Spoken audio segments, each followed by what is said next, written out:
Mic check 1 2. Welcome back to another episode of Day One Radio right here on Live Hip Hop Daily. I'm Maurice Garden and here with my man BP. What's going on, man? Nothing, man. Coming off of a long birthday week and weekend. Had a great time. Shout out to all the people who came and ate, drank, and was merry with me in Oakland and out here in Atlanta, man. I had a good time, so much so that on my actual birthday, I pretty much just kind of chilled. I didn't do a whole lot. That's usually how it happens nowadays, man. That's usually how it happens. You know what I'm saying? Man. Like the leading up to is when all the partying happens, and the actual day of, you actually just sit back and reflect for the most part, man. The day before was pretty epic. The day of, I just relaxed for the most part, man. But it was a good time, man. Once again, thanks for everybody who sent cards and emails and texts and all of that good stuff, man. I tried to get back to as many people as individually as I could, but it didn't quite happen that way. But thank you. Definitely appreciate it, man. So what's good with you, man? What's been going on? Man, not too much, man. It's like, I'm not as in the loop as I once was, and I'm not mad about it. You know what I'm saying? Okay. But it seems like there was a lot going on this past weekend in pop culture, man. Definitely. Well, I mean, I think the most important thing, we had the passing of the Queen of Soul, Aretha Franklin, man, which was, I guess, not out of nowhere. She had been sick and in hospice and everything, but from what her family was saying, she was in very good spirits, and around, it was people around her that she loved and loved her. So I thought that was good. That was definitely good to hear. It was. I think it's weird. Like, it was so much stuff I had no idea about her life. Like what? I knew about the music, of course, but I didn't know about her ties to the civil rights movement as far as financially. I didn't know she had 2 kids by the time she was 14 years old. I had no idea about that. I didn't have any idea she had overcome so much. Like, she was a gangster. Like, I didn't know. Like, all of this stuff I learned after she passed. But you know what? Like, speaking of the civil rights movement stuff, man, it's like so many entertainers were intertwined with that, and it's like it wasn't a thing where they were hiding their allegiances to it. You know what I'm saying? Because granted, we don't all have like just stacks and stacks of old Jet and Ebony magazines laying around the house, right. But that stuff was getting reported and recognized in those publications, like, oh man, look who's at the march. Oh man, this person donated this to that cause. You know what I'm saying? So it's like it wasn't hidden, but it seems like as life goes on and those actual leaders pass away, you know what I'm saying? It's like those connections don't always get brought up. You know what I'm saying? It's like especially when you become a person like an Aretha or even to like a James Brown or anybody like that. The longer you live, it seems like the further away you get from that moment, the more, we don't hear about those connections. You know what I'm saying? It mostly just go, oh, you're a musical icon. You know what I'm saying? Because nobody's really asking them, like, oh, man, tell me about that time that you put money in this person's pocket, or about that time you was marching out there for this. Nah, that makes a lot of sense. It's kind of like people know her for gospel and of Motown, but Aretha's, like, her discography was vast. Like, I was looking up, I want to say I was just curious to see how many rappers or rap producers had sampled her work, and it was like crazy. Like, of the stuff that was even cleared, was like 600 something songs. Like, that's just amazing. And I saw I believe it was Kid Capri issued a challenge on Instagram to for producers and DJs to chop up her stuff into new beats or whatever. So that it's good to keep it going, man. Like, I definitely appreciated that, and I'm hoping that once the BET Awards rolls around again, and NAACP and Image Awards and Soul Train Awards, that we get a proper tribute, because what they tried to do with the VMAs was definitely it's like I look at stuff like that 2 ways. One, like you said, like, I'm definitely looking forward to the way we do it. You know what I'm saying? Because, I mean, when I heard that she passed and knowing that the VMAs was coming up, it's like, okay, they're going to do something, but I wasn't really expecting them to do something right. You know what I'm saying? Because when you look at, when you just look at the trajectory of that award show over the last 10 to 15 years, not even going back to like when it originated, but just like they never really got that kind of stuff right. They got it right for people that were alive and pop musicians, whether it be somebody like Janet or Mike, you know what I'm saying? But as far as like paying tribute to just like black artists like that, I didn't expect them to get it right. And it's like, and I don't know if this woman, Madonna, is the first person. Why is she the first person everybody thinks so? Because this is like the second time that this has happened where somebody has picked up the phone and been like, oh man, an iconic black artist has died. Who can we call to do a tribute? We're going to get Madonna to do it. You know what I'm saying? Like, why is this woman the first person on the phone? From what I understand, or not even what I understand, but what she put out there via her Instagram, because she saw she was catching heat, was that she was supposed to present the Video of the Year award, and before she went out, the producers or whomever asked her, could she say something in regards to Aretha Franklin, and she said she didn't consider it a tribute because it's not it with all the cameras and glitz and all of that stuff. It wasn't the time or place to do a tribute. I don't really know what that means, but I'm assuming because she's from Detroit, Aretha Franklin is Detroit, that they thought it made sense. But what she came out there and said was extremely self-serving, and the story was basically Aretha Franklin, 2 minutes about the shit that I went through Aretha Franklin. And that's kind of how it was, and it made her look bad. And it definitely didn't help that the girl Camila Cabello that won the Video of the Year award has a history of racist tweets against black women. So that didn't help either. So I'm like, it's like, come on, man. That was just a little janky. I feel like with all the money that's put behind these award shows that you could come up with something that makes sense for whether it's a video montage. If MTV calls Alicia Keys, Keisha Cole, whomever, whatever singer that they deem fit, Christina Aguilera, like, any of them, and like, I need you to get in front of a camera within the next 2 hours. We're gonna. It's not hard to send footage. No, it's not hard, and like, but that goes to show you how much, again, like that they actually cared. Like, if what you're saying is, folks love Aretha Franklin. No. I mean, white folks and MTV are two different things. So it's like when you look at just how the VMAs has presented itself historically, as far as how they honor specific black artists that aren't necessarily like pop artists. So like their actions, if what you said is true, as far as, you know, them running up on Madonna at the last minute, right as she's about to go do another job. Hey man, say something about Aretha right quick. They let you know that it was an afterthought for them. You know what I'm saying? Like, they didn't go into the production thinking, oh man, we need to do something. You know what I'm saying? So it's like, you know, I wasn't really expecting them to do anything correctly. Because, I mean, you know, by the time VMAs came out, you know, it's like Aretha Franklin was not even on a VMA radar when the VMAs started. So it's like I wasn't even really expecting them to get anything right in that regard. Yeah, that was a little janky. But, you know, the awards overall were kind of halfway janky and halfway good. I watched as much of it as I could stomach. It was interesting. I did like that Cardi B won Best New Artist. I had never heard of the person who she was going up against, Haley Kiyoko or something like that. Never heard of her before. You know what I noticed about a lot of the music that was showcased last night?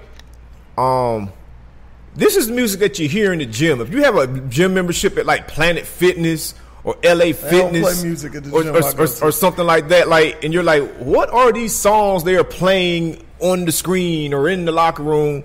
It's usually these songs, because like when I was looking over the list, I'm like, oh, okay, that's what that is. Okay, that's what that is. So it's like it's definitely the stuff that you hear on like.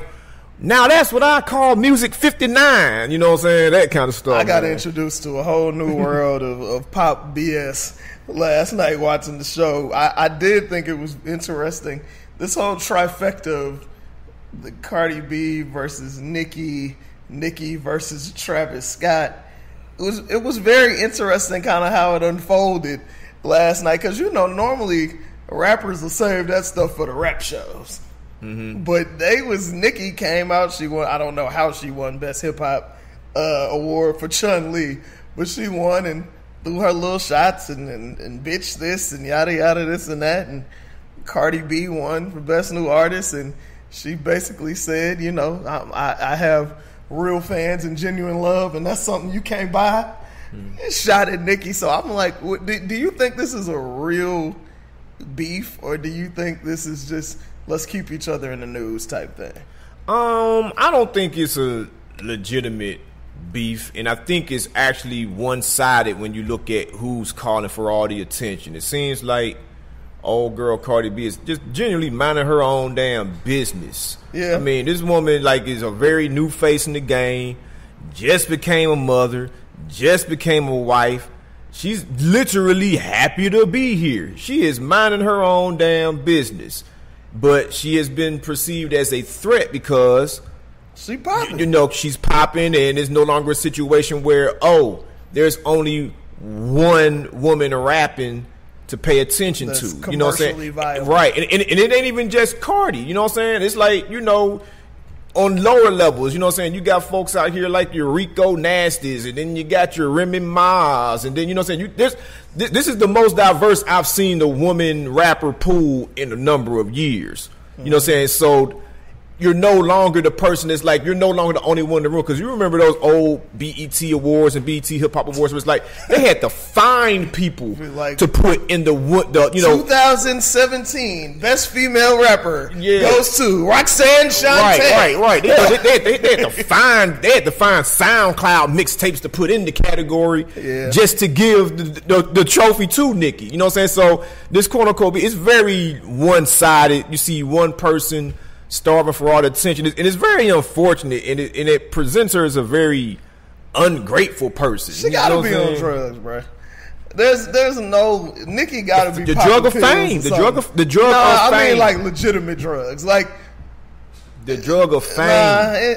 The drug of attention. I know a fiend when I see one. Like Nicki got issues, bruh. I don't know if she needs better handlers. I don't know if she needs to stop drinking or popping pills or whatever it is. But dude, like her outbursts, like they're not even successful. Like it's not even working. So it's like, why do you continue to do it? And then the threat of losing the spotlight, the drug of fame. Well, that goes back to something that we've said a million times. There is space for more than one. It's not black comedians in Hollywood. It's hip hop. There's space for more than one. You can have more than one successful woman rapper at a time. It does not appear that this person believes that to be true. They seem to have gotten used to being the only one around. You know what I'm saying? So it's like, you know, that fame and attention drug is a trick, because like you go from a person where it's like when somebody's making their quote unquote expensive hot song, like, oh man, I gotta get all the features, we need a girl on it. Right. Who else can we call but this one person? But now it's like, hold up now. There's actually about 2, 3, 4 motherfuckers I can call on now. Yeah. I don't have to wait on this person. I don't have to succumb to this person's demands. I don't have to have this person on my song. I can choose from these other folks. You know what I'm saying? So it's like that fame and attention drug can be just as nasty as the narcotic. You know what I'm saying? It's bad. I don't know if it's that bad. Did you listen to her album? No, I'm not interested in what she has to say. It's like, you know, it's like, it's like, man, I've had a couple of revelations lately, man. It's like, there's some stuff where it's like, I'm not interested in what this person has to say. I don't get good energy from this person when they're, you know, saying, you know, promoting the music. I don't get energy from this person. They're talking about them. It's like, man, like, I don't want to ingest some of that stuff. You know what I'm saying? It's like, I don't know what that person has to say that would make my day better. You know what I'm saying? Easier. I skimmed through the album just because I know a lot of our listeners, you know, will listen to the album. I skimmed through it. It was cool. It was a Nicki album. It was kind of half pop, half what, you know, people used to love about Nicki. I thought, there isn't a single that's legitimately doing what there's stuff that they're pushing down our throats, right? Like the joint with Ariana Grande and all of that stuff. But like, there is no like hit, you know, that is doing well organically. So I can see why it didn't do the numbers that she expected to do, even though she says she has the #1 album. But I thought it was funny because, you know, I think we talked about the Travis Scott album on the air or not. And I mean, it's weird to me, like, dude, he's hot. Like, he's super hot right now. He's been in the game for a less amount of time, and people love his sound. Right. So you could see him doing well. I just thought it was interesting that she's upset that he pushed some of these units through other means when, like, this isn't new. Like, Prince went on tour. Everybody that entered into the concert bought a ticket, got a CD, those counted with his numbers. Like, this ain't rocket science. The fear of losing attention. Like, it's got to be more than that shit. Anytime you have a person that is really, like, wham, wham, wham, I'm Lil Baby, over having the #2 album, like... But she's never had a #1 out. I can see if it's a thing where it's like, oh, man, I came in at, like, number 19... behind, you know, Lil so-and-so, Baby so-and-so, Young so-and-so. Like, you came in at #2. And like, in the way that these scales tip so volatile now, it's like, who's to say it can't reach #1 next week? Say people decide, you know, oh man, you know what? I'm gonna give this another spin. You know what I'm saying? It's like, it ain't gonna be #1 next week. We're gonna get into that in a minute. But the Travis Scott thing, she went on her show because she has a show on Beats One. Nicki has become like, I'm doing every media thing since she got this album coming out. But she says what we're not going to do is have that auto-tune man selling fucking sweaters telling you he sold 500,000 albums because he fucking didn't. You stupid fuck. You got your fucking homeboy talking for you, and you got your girlfriend selling tour passes. Stop it. And knock it the fuck off while she was giving him the whole nigga award of the week. Like, that's a lot of vitriol for somebody who ain't did shit to you. Right. That ain't just fame, bruh. That's that paranoia that come from doing other shit, man.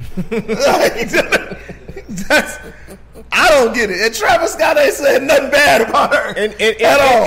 And he shouldn't. I mean, that's like next level. I mean, it ain't even next level. This just supreme trolling. It's like, you know, this person has done something on his own.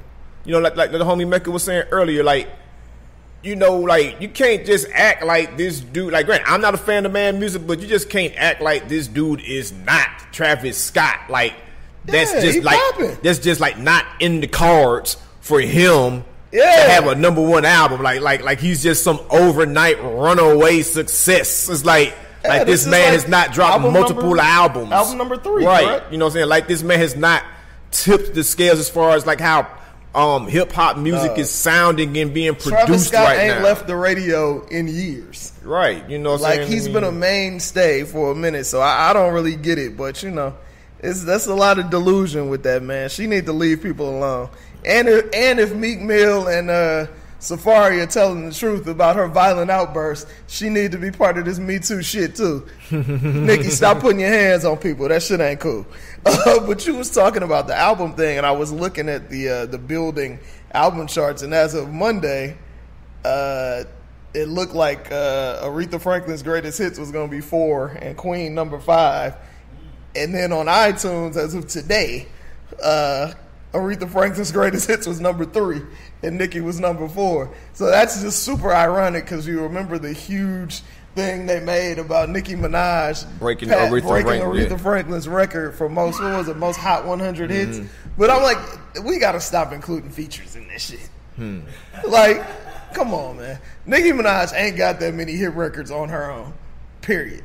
I mean, it's definitely a lot of spin out there. You know what I'm saying? Like people have mastered the art of spinning things that sound grander than what they are. Like, even if they are great accomplishments, it's like, you know, sometimes it's like, yo, you ain't got to throw all the spin on it. You know what I'm saying? It's like, yeah, damn. You know what I'm saying? It's like, I don't like this. It's not fair to just automatically throw somebody's name next to somebody else's. You know what I'm saying? Just like that. Like, oh, Nicki Minaj and Aretha Franklin neck and neck somewhere in the world. It's like weird. It's just kind of like the thing to do. Like, we just, because there's some, like the Eagles, now have the biggest selling album of all time. I guess they went back in and crunched some numbers and shit. So now that's sold 38 million albums, and I'm just like, dude, there has to be some kind of separation for people who have actually used their money to purchase something specifically, and people. It's just like going to a buffet. And it's like the chicken wings is the most popping thing here because everybody come in and get the chicken wings, but they just paid to get in the buffet and I got all the shit that's there. Mm. They didn't go to KFC or Chick-fil-A like we need the chicken sandwich. Like it has to be some kind of thing that's figured out. And no shots to the Eagles. They got some joints, but Thriller is an original body of work. It's not a greatest hits album. Right. I know people was kind of hot about that when the news came out the other day, so... Yeah, it is what it is, man. So you're not gonna listen to the Nicki album? No, man. No, I don't think so. It's like I'm not interested in what that person has to say. Just say her goddamn name. Like, you scared she gonna run up? No, not at all. You know what I'm saying? It's just like, some things. It's like, I think I'm judging books by their cover for 2018 and beyond, bro. You know what I'm saying? I think I'm like, saying some slogans can die after a while. Like, I'm definitely judging that book by its cover. It's like, ain't nothing about that presentation is appealing to me. I'm wondering now that it's not like super in style no more to have the butt injections. Is she gonna end up letting it go?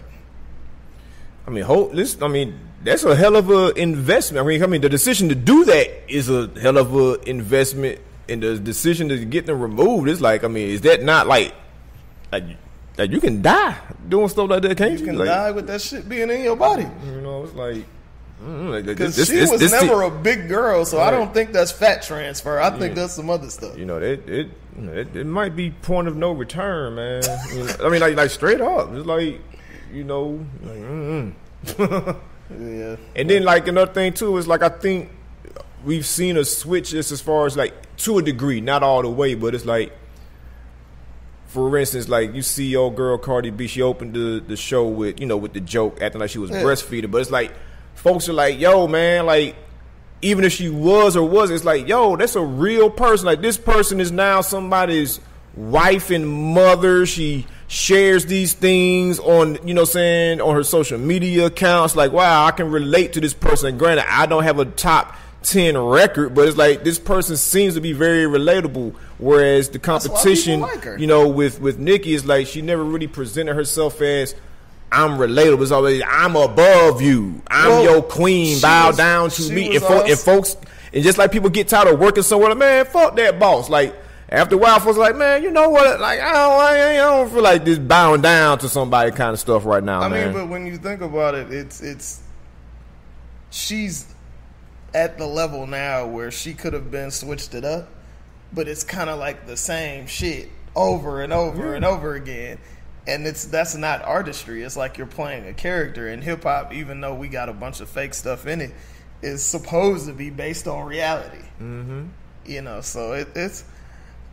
I don't know. I'm interested to see kind of like what the trajectory of her career will be from here, because she's had so much success that it's like, can you continue to be an artist when you're selling 25,000 copies the first week? Or is it going to be like, I'm going to go do Hollywood? Right. Like, everybody has their time. 'Cause I remember that time when Nelly had his first flop. Before it was like, oh, man, what the hell going on? Nelly flopping out here. It's like, man, everybody has their time in the sun. Everybody fell off, man. It's just about being able to come back.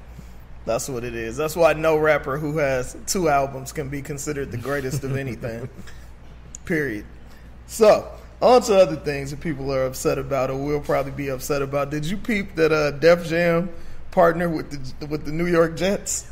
Yes, I saw that. Like, what are they doing exactly? They are going to create content for the Jets. So I think they've made a theme song with their artists. They're going to do a bunch of videos with Def Jam artists and players from the team. So I guess the first one is with some cats I ain't never heard of to play for the Jets. And Jadakiss, the first thing that screamed out to me was, I had no idea Jadakiss was still signed to Def Jam Records. That's a solo artist. Oh, wow. Like, I'm not surprised. That's the last. The Lock signed with Roc Nation. I mean, like the last Jadakiss album I can remember did come out on Def Jam, so you know they've just been such a shitty label lately. Well, I mean, I guess ideas like this is what they're doing to try to, like, you know, pull themselves. You know what I'm saying? Because so they're going to be creating content with team members, as in like mini commercials. They're creating content with the team. This is our partnership with the team. Okay. But yes, they're also doing like video segments with particular players. So they put out a teaser of it, and I was just like, that's smart on the Jets' behalf.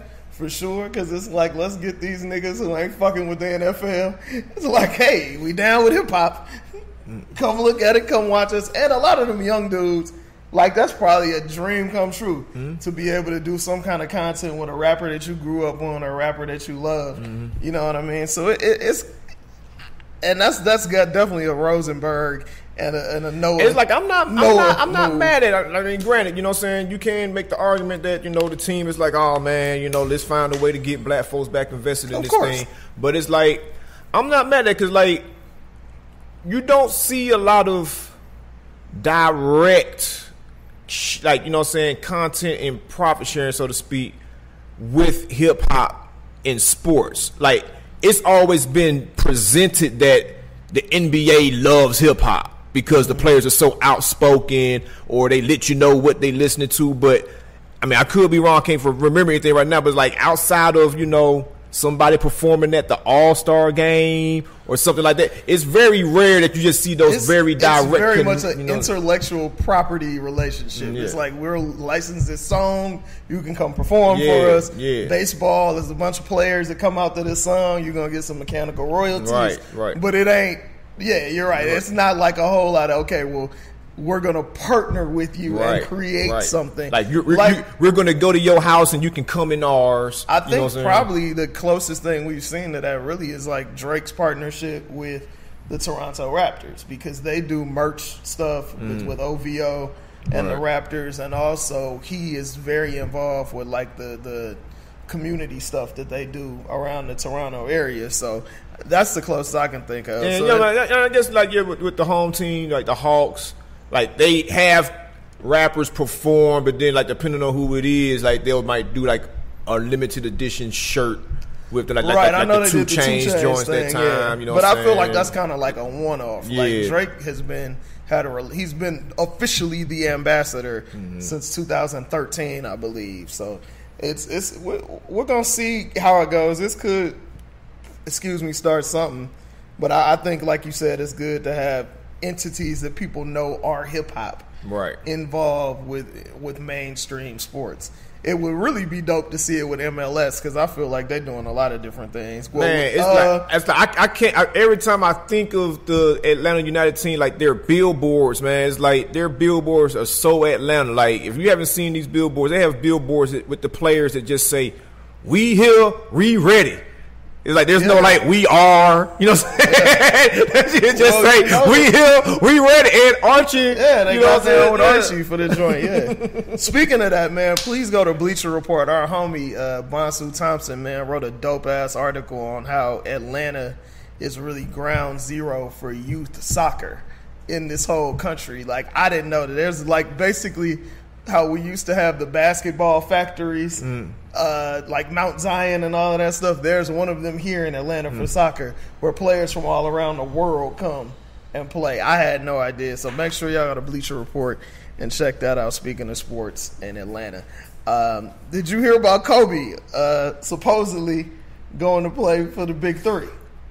I saw that somebody asked Steven Jackson and another player at a press conference. They were asking him, do you think Kobe can handle the Big Three? You know what I'm saying? They were like, bro, of course, it's Kobe Bryant. Like, of course. Of course. You know what I'm saying? Then, you know, I don't know if it was like what news came first. That was the first thing I saw with Kobe being mentioned in the same breath, but then it came out later as far as like what I saw that there was rumblings that he might actually be doing. An analyst / podcaster / I guess he's a journalist named Scoop B, who broke the news that Kobe would be playing in the Big Three next season, which is great timing because the Big Three, I believe the championship is in Brooklyn this weekend. So that's, you know, keep them in the news. But Apparently, somebody reached out to Kobe's people, Molly Carter, who's the chief marketing officer at Kobe Inc., and she said he is definitely not playing next year.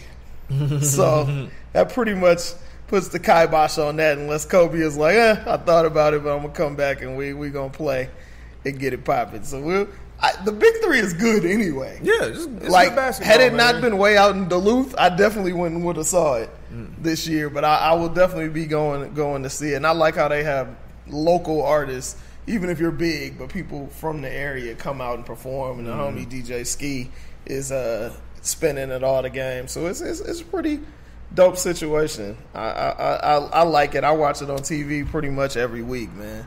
It's my fix during the summer. For my sports fix, that is. Have you seen, I know everybody's going crazy over the Black Klansman yet? No, I wanted to go see it this past weekend. I'm probably going to end up seeing it this weekend. I've heard good things from quote unquote regular people. What are regular people, Maurice? No, just people that are like, hey man, I went to go see it on Friday. It was good.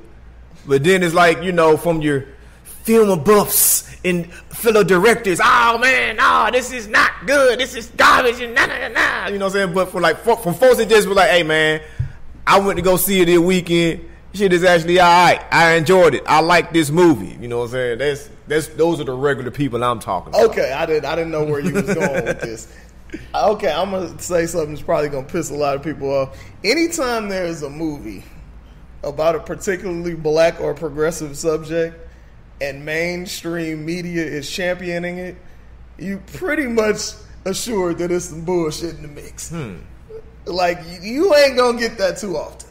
Where it happens every now and again. But I was like, okay, I'm looking at the premise for the story. It's like, okay, this is dope. Spike Lee has never been mainstream media's favorite guy, ever. He's had here and there, but when Spike got in his old man mode and started talking that shit, they wasn't really fucking with him like that no more. Well, I mean, he wasn't making dope movies. That hurts. That hurts your bottom line. Like if you out here talking trash and dropping trash, it's like when you are on the level of a Spike Lee, you get passes. Because it's a whole lot of directors that's supposed to be great that ain't dropped a hit movie or a dope movie in 20-something years. But they ain't no Larry King live going off on everybody. They be talking. But Spike is not just a film director. Spike is an icon in several different areas. Yeah. So, you can't knock him on that, period. If it wasn't for Spike Lee, a lot of cats wouldn't be wearing Jordans. Exactly. Period. So it's a lot of things that Spike does.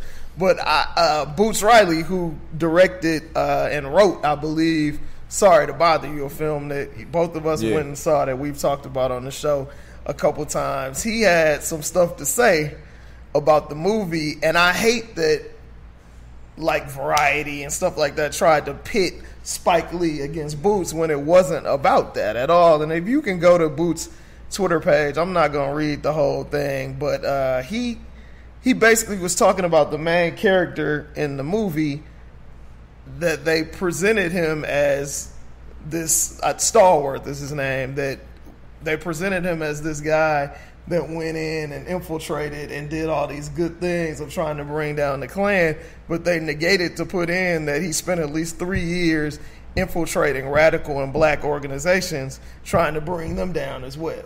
That's not in the movie. And that's what Boots had a problem with, and he called, the movie out on it. But I will say this, because people was getting at him and everything on his Twitter, but if you don't know of Boots Riley and all the shit that he's done, he's really about progressiveness and uplifting of the people. Pretty much his whole career has been about that, so you can't really knock the man. But he posted on the 19th, he was like, this is the last.